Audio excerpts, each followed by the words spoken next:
Entonces vamos a continuar con la clase. Estamos hablando del tema del sistema nervioso autónomo y estábamos hablando de la secreción de neurotransmisores en las terminaciones nerviosas autonómicas, y vamos a hablar ahora de la síntesis de neurotransmisores.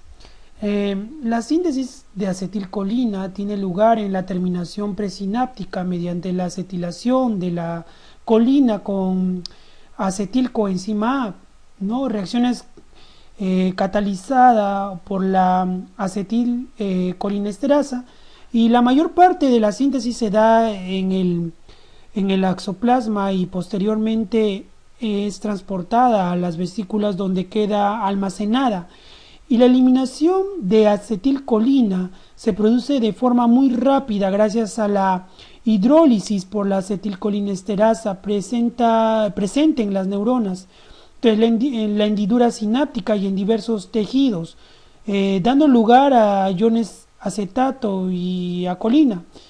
La colina es reutilizada, siendo transportada hacia el interior de la neurona presináptica mediante transporte activo para la síntesis de más acetilcolina. Una mínima cantidad de acetilcolina difunde hacia líquidos vecinos y plasma, donde se metabolizará por la pseudocolinesterasa, la colinesterasa plasmática. Entonces la acetilcolina como tal no se reutiliza y debe sintetizarse constantemente. En situación de reposo de liberación, continuamente pequeñas cantidades o cuantos de neurotransmisores, cada uno de los cuales origina pequeños cambios eléctricos potenciales en miniatura en la membrana postsináptica, que no llegan a desencadenar la despolarización. La llegada de un potencial de acción provoca la liberación sincrónica de cientos de cuantos que ocasiona o provoca la exocitosis simultánea de aproximadamente 100 vesículas, que si se causa la despolarización de la terminal postsináptica, ¿no? La noradrenalina y la adrenalina se inicia en el axoplasma, ya en el axoplasma de fibras adrenérgicas, y acaba en las vesículas de las terminaciones nerviosas. En el axoplasma se sintetiza la dopamina. Entonces, la dopamina, y a continuación esta es transportada hasta el interior de las vesículas, donde se formará la noradrenalina. En la médula suprarrenal se lleva a cabo una última etapa para la formación de la adrenalina. El paso limitante en la síntesis de noradrenalina es el paso de tirosina a dopa. Aquí se controla la producción mediante un mecanismo de feedback negativo. Una vez secretada, el 50 al 80% de la noradrenalina es recuperada hacia el interior de las terminaciones adrenérgicas presinápticas por transporte activo para ser reutilizada. Entonces, siendo este el principal mecanismo de finalización de la acción de la noradrenalina, este proceso de recaptación se realiza por proteínas transportadoras específicas localizadas en la membrana presináptica. Estos transportadores, una familia de más de 20 proteínas, han sido objetivo de estudio en los últimos años. Entonces, existen transportadores específicos por la noradrenalina, la dopamina, la serotonina y GABA. Una gran variedad de factores pueden influenciar y alterar la actividad del transportador, como la exposición al etanol, ciertos fármacos, la activación e inhibición de receptores presinápticos, etc., ¿no? Entonces, la noradrenalina restante difunde hacia los fluidos corporales vecinos y de ahí a la sangre, sufriendo metabolización hepática y renal. Y esta última es la principal vía metabólica de las catecolaminas, administradas exógenamente. Entonces, una pequeña cantidad de noradrenalina es metabolizada por la monoaminooxidasa, que en las propias terminaciones nerviosas, o por la catecol-metiltransferasa presente en el resto de los tejidos, formándose ácido vanil mandélico que se eliminará por la orina. Entonces, menos de un 5% de la noradrenalina se elimina de forma inalterada por la orina. Algo importante que recordar acerca de nuestra fisiología es también los receptores del sistema nervioso autonómico.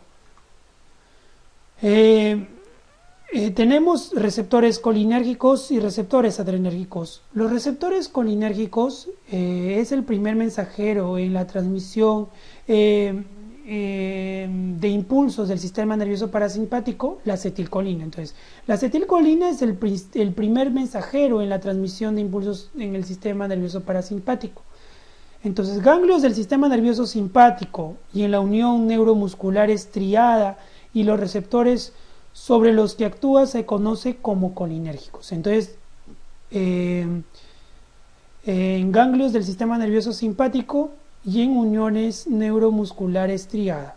Entonces, y los receptores sobre los que actúa se conoce como colinérgicos y se diferencian dos tipos de receptores colinérgicos. Los muscarínicos y los nicotínicos, según su afinidad selectiva para la muscarina o la nicotina. Eso ya sabemos por fisiología. Entonces, los receptores muscarínicos se encuentran en las neuronas postganglionares del sistema nervioso parasimpático del corazón y del músculo liso de todo el organismo. Y su estimulación produce bradicardia, disminución del inotropismo, broncoconstricción, miosis, salivación, hipermotilidad gastrointestinal y aumento de la secreción de ácido gástrico. Estos receptores pueden bloquearse con atropinas sin que se produzca efectos sobre los receptores nicotínicos. Se han identificado 5 tipos de receptores muscarínicos: M1, M2, M3, M4, M5. Aunque solo 3 de ellos están bien caracterizados. Los M1 se localizan fundamentalmente en el sistema nervioso y aparte de ello median efectos excitatorios. Los M2 predominan en el miocardio, aunque también se encuentran en neuronas presinápticas donde son responsables del feedback negativo. Y los M3 y M4 están localizados en las glándulas secretoras y en el músculo liso y son responsables de todos los demás efectos de la estimulación parasimpática. En la membrana presináptica de terminaciones nerviosas simpáticas del miocardio, coronarias y vasos periféricos también encontramos receptores muscarínicos que se conocen como receptores muscarínicos adrenérgicos por su localización, pero que se estimulan por acción de la acetilcolina. Entonces, inhiben la liberación de noradrenalina de manera similar a la estimulación de los receptores alfa-2 adrenérgicos presinápticos. En esta localización existen plexos del sistema nervioso autónomo donde las terminaciones simpáticas y parasimpáticas están estrechamente asociadas, de tal manera que aquí la acetilcolina liberada por el parasimpático puede inhibir también la liberación de noradrenalina. Entonces, el bloqueo muscarínico eliminará este efecto inhibitorio sobre la liberación de noradrenalina y aumentando la actividad simpática. Así, la atropina, además del bloqueo vagal, puede aumentar la actividad simpático-mimética. Entonces, la taquicardia provocada por algunos relajantes musculares podría explicarse por este mismo mecanismo. Los receptores nicotínicos se localizan en la unión sináptica de las neuronas pre- y postganglionares, tanto del simpático, ganglio simpático, como del parasimpático. Así, el estímulo nicotínico produce efectos excitatorios en ambos sistemas, pero el efecto final es predominantemente simpático, con hipertensión y taquicardia a través de la liberación de adrenalina y la noradrenalina de la médula suprarrenal. Entonces, los receptores de la unión neuromuscular estriada son también nicotínicos, pero un tipo diferente a los autonómicos. Entonces, los fármacos agonistas muscarínicos directos, los ésteres de colina, la acetilcolina, la metacolina, el betanecol, la carbamilcolina y los alcaloides como la muscarina, la pilocarpina y la arecolina. Estos son los fármacos agonistas muscarínicos, que ustedes van a tener una clase exclusiva para todos los que son fármacos colinérgicos y fármacos adrenérgicos. todo lo que estamos hablando en esta clase son conceptos básicos que tenemos que recordar en anatomía y fisiología para poder entender completamente la farmacología, pero desde acá ya estamos hablando de algunos de los fármacos, ¿cierto? Entonces los fármacos agonistas muscarínicos indirectos, ¿no? Estos, los que anteriormente hablé son los agonistas muscarínicos directos. Entonces los indirectos son anticolinesterásicos, o sea que producen un aumento de la acetilcolina en la hendidura sináptica al inhibir el metabolismo de la misma por la acetilcolinesterasa, y son la fisostigmina, la neotixmina, la pirostigmina, el hidrofonio o el ecotiopato, y eso van a revisarlos luego. Entonces los fármacos antagonistas muscarínicos son los antagonistas, o sea, los que antagonizan la respuesta muscarínica, ¿no? Son la atropina, la escopolamina, el glicopirrolato, o que también llama el hipatropio, ¿no? Entonces, todos esos fármacos ya más o menos tenemos que ir aprendiéndolos para que se nos hagan fáciles de recordar cuando hablemos de la familia colinérgica, ¿no? Y otro tipo de receptores importantes de recordar son los receptores adrenérgicos, que se clasifican en receptores alfa y beta, dependiendo del orden de potencia con la que se afecten por los agonistas y antagonistas del sistema nervioso simpático. Entonces, los receptores alfa son aquellos que se estimulan sobre todo por la acción de la noradrenalina, mientras que los beta son los que se estimulan sobre todo por el isoproterenol, ¿no? El isoproterenol. Y además existe otro receptor periférico adrenérgico específico para la dopamina, que es el receptor dopaminérgico. Entonces, los adrenoreceptores se localizan tanto en la neurona presináptica como en la postsináptica, así como también en la localización extrasináptica. Entonces, los receptores presinápticos se consideran inervados, ya que se encuentran muy próximos a la liberación de neurotransmisores. Los postsinápticos pueden considerarse inervados o no, dependiendo de su proximidad de la hendidura sináptica. De manera que los que están en la misma membrana postsináptica se consideran inervados y los extrasinápticos se denominan no inervados. Entonces, los receptores alfa adrenérgicos, la división vamos a tener en alfa 1 y alfa 2, viene dada por la respuesta de la yohimbina y la prazosina.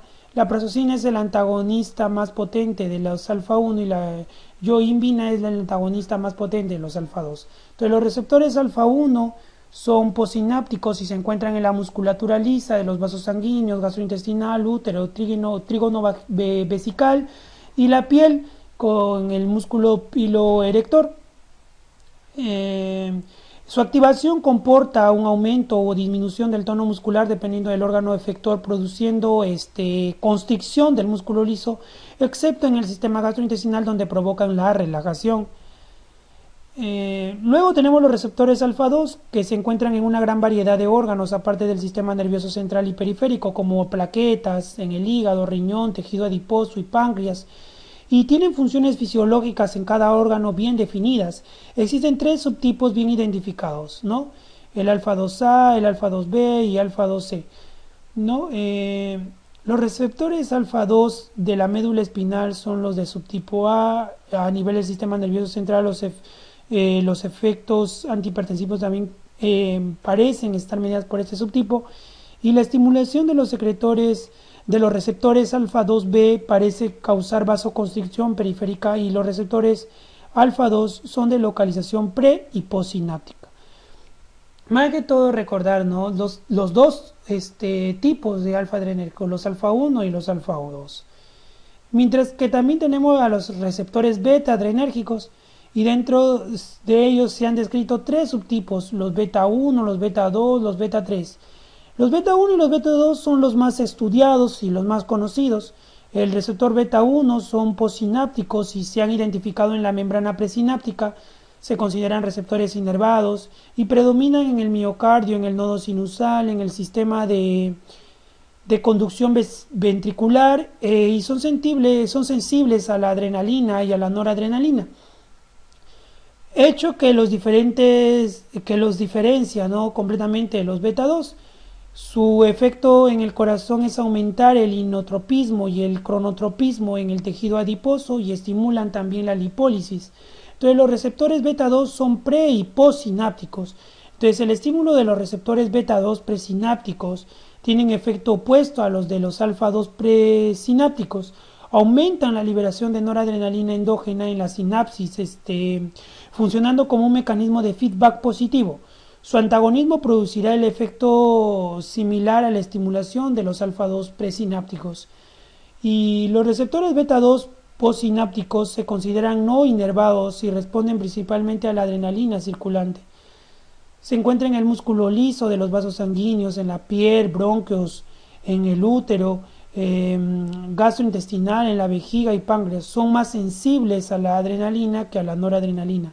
Entonces la estimulación de estos receptores provoca la relajación del músculo liso con vasodilatación, broncodilatación, relajación uterina, etc. Y hay otro tipo de receptores que son los dopaminérgicos. Los receptores dopaminérgicos se localizan en el sistema nervioso central y en los vasos sanguíneos y neuronas postganglionares del sistema nervioso simpático, y se dividen en dos tipos principales, los DA1 y los DA2, y su importancia fisiológica es controvertida, ya que a nivel periférico no hay neurona dopaminérgica y por tanto se asume que toda la dopamina que se encuentra a nivel periférico proviene del cerebro. Se ha sugerido que la dopamina podría ser regulador intrínseco de la función renal, ya que la zona glomerular del córtex renal tiene receptores DA2 que inhiben la liberación de aldosterona. Entonces vamos a pasar con ello a las funciones del sistema nervioso autónomo. Entonces, vamos a hablar del tono simpático y parasimpático. Entonces, tanto el sistema nervioso simpático como el sistema nervioso parasimpático mantienen una actividad constante que se conoce como tono simpático y tono parasimpático. Ello permite que en un momento dado la actividad de cada uno de estos sistemas pueda aumentar o disminuir.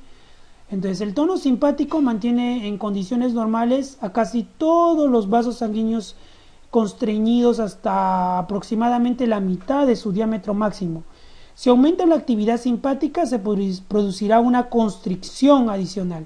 Y en cambio, si hay una disminución de la actividad simpática, se producirá una vasodilatación. Si no existiera tono simpático, solo podría producirse vasoconstricción. El tono simpático y parasimpático depende de la actividad de los centros superiores del tronco cerebral. Una parte del tono simpático resulta de la secreción basal de noradrenalina y de adrenalina por la médula suprarrenal. Como podemos ver acá, tenemos al órgano afector una respuesta adrenérgica y una respuesta colinérgica, y los receptores involucrados en cada una de ellos. Por ejemplo, a nivel del corazón, del nivel del corazón, el cronotropismo, una respuesta adrenérgica va a ser aumentar el cronotropismo, mientras que la respuesta colinérgica va a disminuir. Veamos que las respuestas adrenérgicas y las colinérgicas se contraponen, ¿cierto? Generalmente la respuesta colinérgica va a estar relacionada, ¿no?, la acetilcolina con el sistema nervioso periférico parasimpático, mientras que la adrenérgica, la respuesta adrenérgica producida por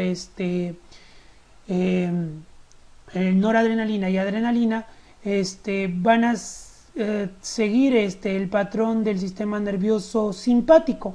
Entonces veamos que a nivel de los receptores adrenérgicos podemos ver los beta 1, los beta 2 y los alfa 1 y los alfa 2, y en los órganos efectores al lado izquierdo, a nivel de los bronquios, como pueden ver acá, la respuesta adrenérgica aumenta o vasoconstriñe, ¿no? Pero por ejemplo hay excepciones. Por ejemplo, a nivel del músculo esquelético no produce una vasodilatación. Eso es vasoconstricción, pero si vamos a nivel de los bronquios, el que vasoconstriye va a ser la respuesta colinérgica, mientras que el bronquio va a producir en el bronquio la respuesta adrenérgica va a ser la broncodilatación, ¿no? Por ejemplo, también a nivel del tracto gastrointestinal va a producir relajación, la respuesta adrenérgica, mientras que la colinérgica va a ser la contracción. Otro importante excepción es a nivel del músculo ciliar, que va a producir la relajación, la respuesta adrenérgica, y la contracción o acomodación, ¿no? La contracción que va a producir acá la miosis, ¿no? Mientras que la respuesta adrenérgica va a ser la midriasis, ¿no?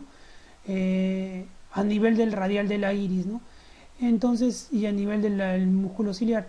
Entonces, a nivel del riñón, la secreción de renina también va a producir relajación al nivel del detrusor de la vejiga, y también podemos ver acá la contracción a nivel del folículo piloso y del músculo liso.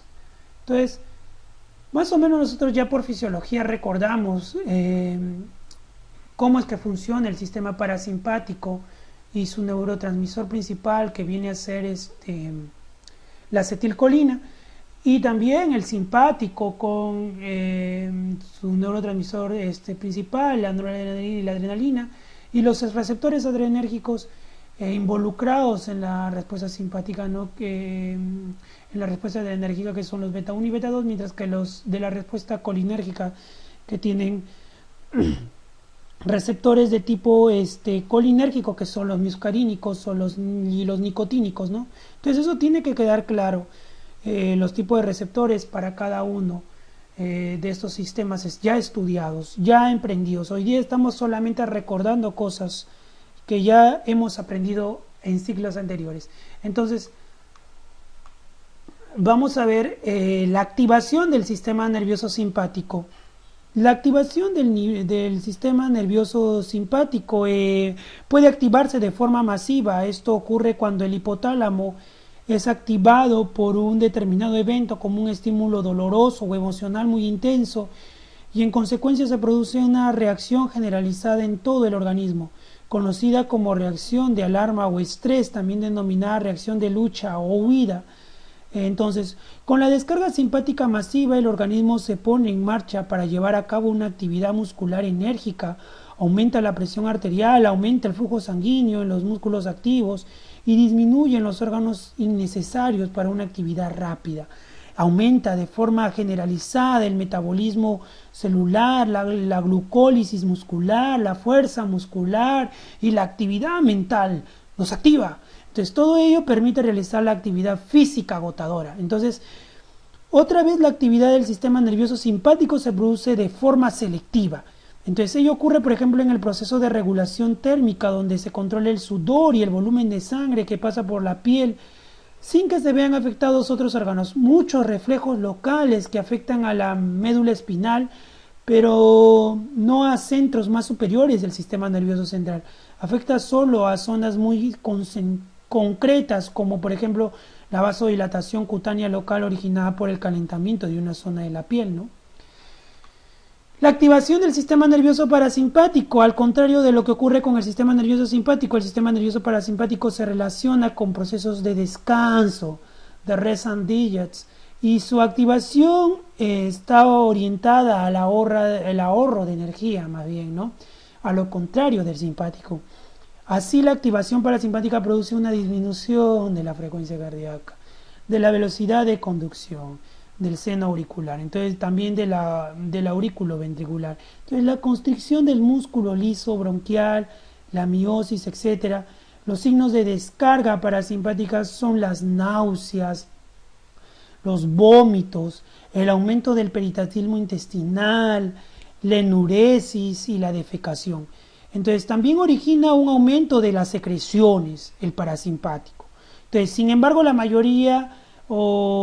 mayor parte de los reflejos parasimpáticos son relativamente específicos. Así, por ejemplo, es posible una bradicardia por estímulo vagal, sin otras alteraciones concomitantes, ya que los reflejos parasimpáticos cardiovasculares suelen actuar solo sobre el corazón.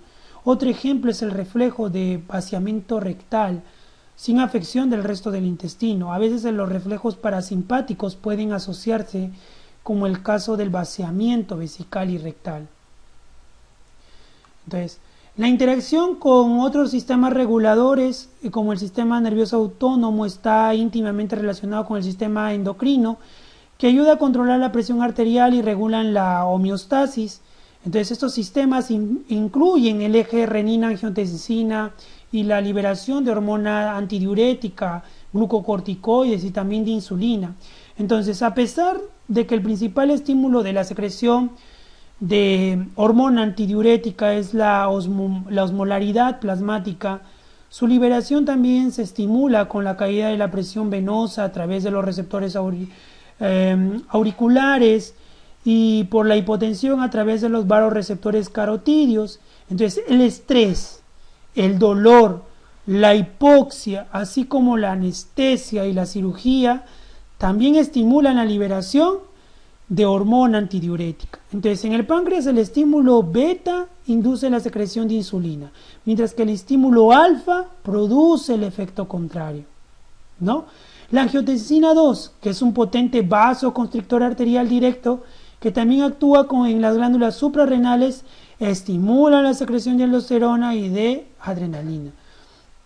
También aumenta la liberación de noradrenalina a través de los receptores presinápticos e incrementa el tono simpático periférico. Entonces el estímulo beta sobre las células yuxtaglomerulares del riñón incrementa la secreción de renina. Entonces los glucocorticoides modulan la síntesis de adrenalina. Entonces vamos a tener otra parte del sistema nervioso autónomo que es importante revisar, y con eso ya vamos a concluir, que es lo de la inervación autónoma, ¿no? La inervación autónoma a nivel de órganos blancos, por ejemplo el corazón. El corazón recibe abundante inervación simpática y parasimpática que regulan fundamentalmente la frecuencia cardíaca, que es el cronotropismo, y la contractibilidad, que es el inotropismo. Entonces las fibras parasimpáticas vagales se dirigen hacia el ganglio estrellado y a partir de aquí acompañan a las fibras simpáticas eferentes cardíacas, constituyendo el plexo cardíaco, que es mixto y formado por fibras simpáticas y parasimpáticas. Las fibras parasimpáticas se distribuyen principalmente al nodo sinusal, al aurículo ventricular y en menor grado a la aurícula, con muy poca o nula distribución ventricular. Su efecto principal es el cronotropismo negativo, disminución de la frecuencia cardíaca por disminución de la descarga del nodo sinoauricular y disminución de la velocidad de conducción auriculoventricular. Entonces el sistema nervioso simpático tiene la misma distribución supraventricular que el sistema nervioso parasimpático, pero con una distribución ventricular mucho más importante, y también un efecto predominante es sobre el inotropismo. El tono simpático normal tiene la contractibilidad en un 20% por encima de la que habría una ausencia de estímulos simpáticos. Entonces el flujo sanguíneo coronario está regulado principalmente por factores locales relacionados con los requerimientos metabólicos del miocardio, y clásicamente se atribuye poca influencia del sistema nervioso autónomo en la circulación coronaria. Sin embargo, actualmente existen evidencias de influencia del sistema nervioso simpático sobre la regulación de los pequeños vasos de resistencia y los grandes vasos de conductancia provocada por vasoconstricción, ¿no? Pero eso todavía está en estudios, ¿no? Y ahora vamos a ver el sistema respiratorio y la circulación periférica. Como estamos hablando de corazón, vamos a hablar primero de circulación periférica, que el sistema nervioso simpático es sin lugar a duda el sistema de regulación más importante en la circulación periférica, porque el sistema nervioso parasimpático ejerce un efecto mínimo en la circulación periférica. Entonces el tono vasomotor se mantiene por la acción constante del sistema nervioso simpático a partir del centro vasomotor del tronco encefálico. Entonces la adrenalina de la médula suprarrenal tiene un efecto aditivo. Este tono mantiene a las arteriolas y las vénulas en un estado de constricción parcial en un diámetro intermedio, con la posibilidad de vasoconstricción adicional o, por el contrario, de vasodilatación. Si el tono basal no existiera, el sistema nervioso simpático solo podría ejercer un efecto vasoconstrictor sin posibilidad de la vasodilatación arteriolar, ¿no? Entonces, los cambios en la constricción arterial se manifiestan como cambios de resistencia al flujo sanguíneo.